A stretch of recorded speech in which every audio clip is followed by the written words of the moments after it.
Hi friends, welcome to Faris home food. இன்றைக்கி டேஸ்டியான சுவையான நண்டு ரோஸ்ட் எப்படி செய்யலாம்னு சொல்லித்தரேன். இது ரொம்ப நல்ல டேஸ்ட்டாக இருக்கும். இது சுட சுட சாதத்துக்கு, ரசம் சாதம், பருப்பு சாதம், சாம்பார் சாதம் எல்லாத்துக்கும் போட்டு சாப்பிட்றதுக்கு ரொம்ப ரொம்ப நல்ல டேஸ்ட்டாக இருக்கும். இது சளி பிடிச்சிருக்கிறவங்க இந்த மாதிரி நண்டு செஞ்சு சாப்பிடும்போது நல்லா கோல்டு எல்லாம் வெளியில் வந்துடும். அதனால் இந்த மாதிரி நண்டு செஞ்சு சாப்பிடுங்க, சூப்பராக இருக்கும். வாங்க இந்த நண்டு கிரேவி எப்படி செய்யலாம்னு சொல்லித்தரேன். வீடியோக்குள்ளே போய் பார்க்கலாம். வீடியோக்குள்ளே போய் பார்க்கறதுக்கு முன்னாடி நம்மளுடைய சேனலில் சப்ஸ்கிரைப் பண்ணாதவங்க சப்ஸ்கிரைப் பண்ணிக்கோங்க. தேங்க்யூ. 1 கிலோ நண்டு எடுத்து வச்சுருக்கேன்.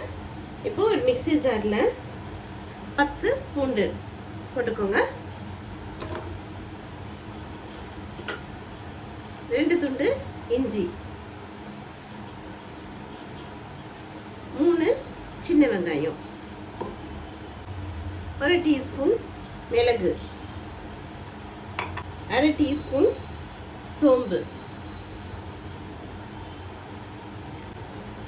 நல்லா தண்ணி ஊற்றி நைஸாக அரைச்சிக்கோங்க. நல்லா நைஸாக அரைச்சிட்டு வந்துடலாம்.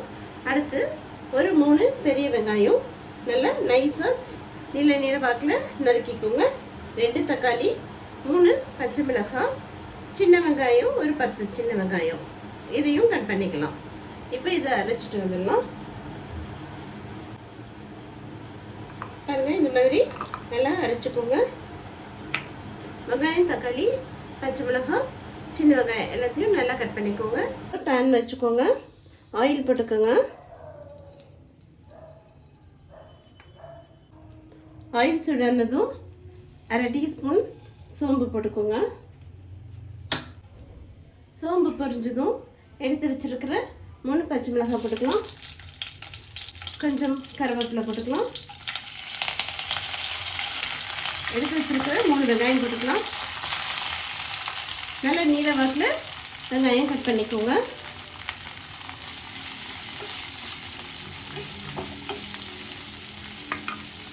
சின்ன வெங்காயம் 10லேருந்து 15 சின்ன வெங்காயம் போட்டுக்கலாம். நல்லா கோல்டன் கலரில் வெங்காயம் நல்லா வதங்கட்டும். அது வரைக்கும் நல்லா வதக்கிக்கோங்க.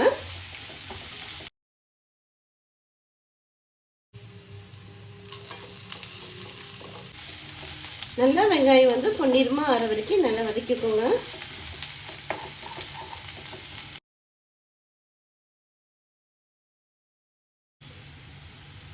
ஒரு 1/2 டீஸ்பூன் மஞ்சள்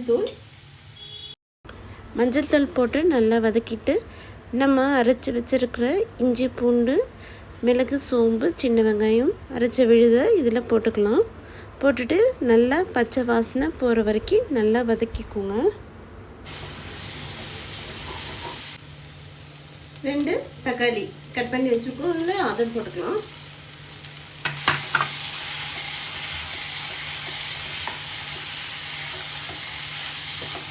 நல்லா தக்காளி சாஃப்ட் ஆகிற வரைக்கும் நல்லா வதக்கிக்கோங்க.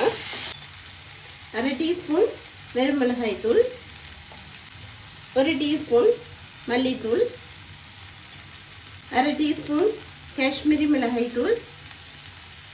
இது கலருக்காக தான் நம்ம போடுறோம். உங்ககிட்ட இருந்தால் போட்டுக்கோங்க, இல்லைன்னா வேண்டாம்.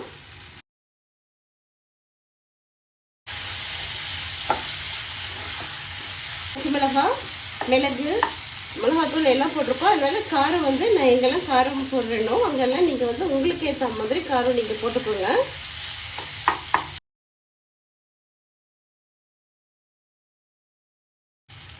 அரை கப் தண்ணி ஊற்றிக்கோங்க.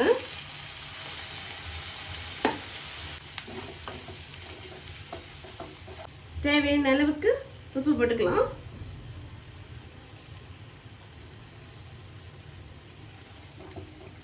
உப்பு போட்டு நல்லா மிக்ஸ் பண்ணி விட்டுட்டு இப்போ மூடி போட்டு விட்டுடலாம். ஒரு 5 மினிட்ஸ் அப்படியே இருக்கட்டும். மசாலா வாசனை எல்லாம் போகட்டும். 5 மினிட்ஸ் ஆயிடுச்சு. இப்போ பாருங்க, மசாலா வாசனை போயிடுச்சு.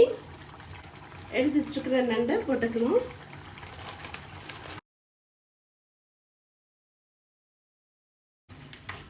உப்பு காரம் எல்லாம் இப்போவே செக் பண்ணிக்கோங்க.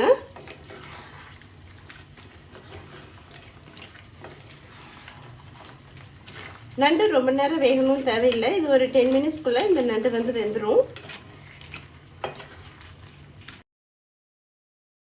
இப்போ அப்படியே மூடி போட்டு விட்டு அடுப்பை வந்து சிம்மில் வச்சுருங்க. ஒரு 10 மினிட்ஸு அதுக்குள்ளே வெந்துடும். 10 மினிட்ஸ் ஆயிடுச்சு.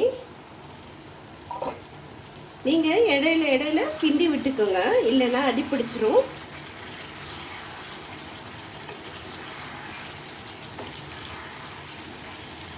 பாருங்கள், சூப்பராக நண்டு வந்து நல்லா வெந்துடுச்சு. உங்களுக்கு இந்த அளவுக்கு போதும் அப்படின்னா நீங்கள் ஸ்டவ் ஆஃப் பண்ணிக்கலாம். இல்லை நல்லா ரோஸ்ட் மாதிரி நல்லா ட்ரை ஆகணும்னா இன்னும் ஒரு 2 மினிட்ஸ் அப்படியே அடுப்பில் போட்டு நல்லா வதக்கி விட்டுக்கோங்க.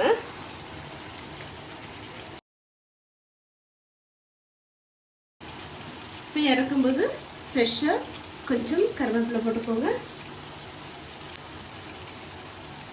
சின்ன வெங்காயம் ஒரு 5-6 சின்ன வெங்காயம் இது மாதிரி குட்டி குட்டியாக நறுக்கிட்டு லாஸ்ட்டில் இறக்கும்போது அப்படி போட்டுருங்க.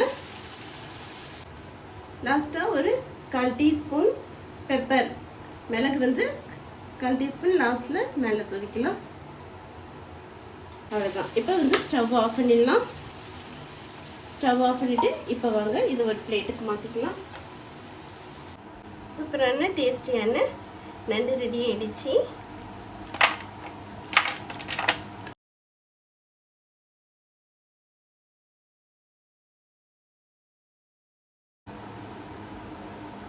பாருங்கள், சூப்பரான டேஸ்டியான நண்டு ரோஸ்ட் ரெடி ஆகிடுச்சு.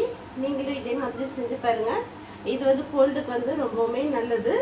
இன்னும் உங்களுக்கு காரம் தேவைன்னா பெப்பர் போட்டுக்கிட்டிங்கன்னா நல்லா கோல்டெல்லாம் ஃபுல்லாக ரிலீஃப் ஆகிடும், ஃப்ரீ ஆகிடும். சுட சுட சாதத்துக்கு போட்டு சாப்பிடும்போது சூப்பராக இருக்கும். ரசம் சாதம், சாம்பார் சாதம், பருப்பு சாதம், வெறும் வாயில் சாப்பிட்றதுக்கு கூட இது ரொம்ப பிரமாதமாக இருக்கும். இதே மாதிரி நீங்களும் செஞ்சு பாருங்கள். இந்த வீடியோ பிடிச்சிருந்ததுன்னா லைக் பண்ணுங்கள், ஷேர் பண்ணுங்கள், சப்ஸ்கிரைப் பண்ணுங்கள். தேங்க்யூ ஃபார் வாட்சிங். பாய்.